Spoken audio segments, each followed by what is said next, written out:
the turtle shells with all the splits and the inscriptions on them. And he worked out the order of the Shang kings and their calendar and their rituals and their journeys.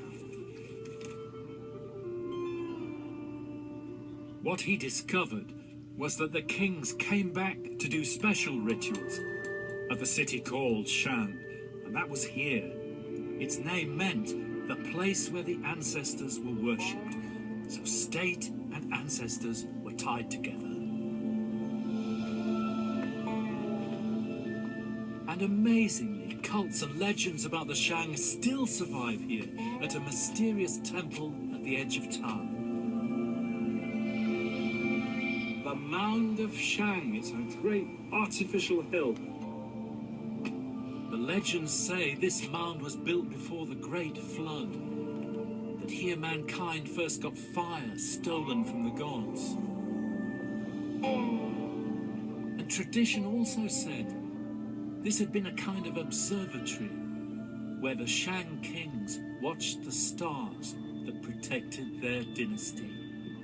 Because they believed that the stars were powers in heaven, and if we understood them properly, then we'd know best how to run our kingdom.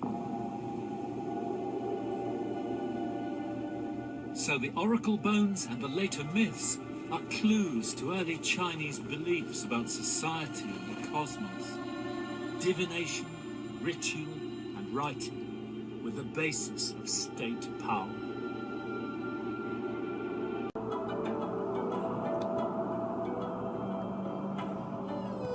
The early Chinese believed their rulers should protect the people, keeping harmony with the order of heaven. It was said the first Shang king had even offered himself as a sacrifice in time of drought.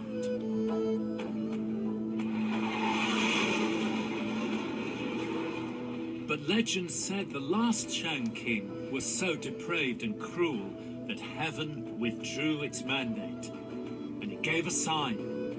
5 planets came together in the rarest of conjunctions. As this happens only once every 516 years, we can pin down the very day. So you can follow any single planet. Yes, it's just wonderful. We asked the Beijing Planetarium to work out the exact date of the omen and to show us the night sky at that moment. So it's what historians always want to do, is actually go back in time. Mr. Liu can do it for us. He can actually take us back to late May 1058 BC on his computer system, which is 1059 BC on historians' calculations. This time displays the sky you can see.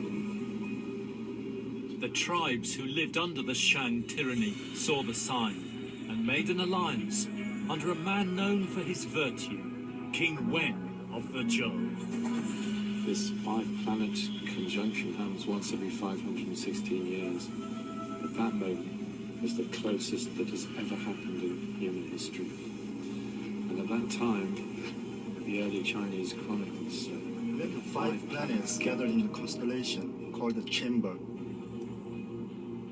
A great vermilion bird landed on the altar of the earth on Mount Qi. In its beak was a jade scepter, and it spoke, saying, "Heaven has commanded that the king of the Zhou should overthrow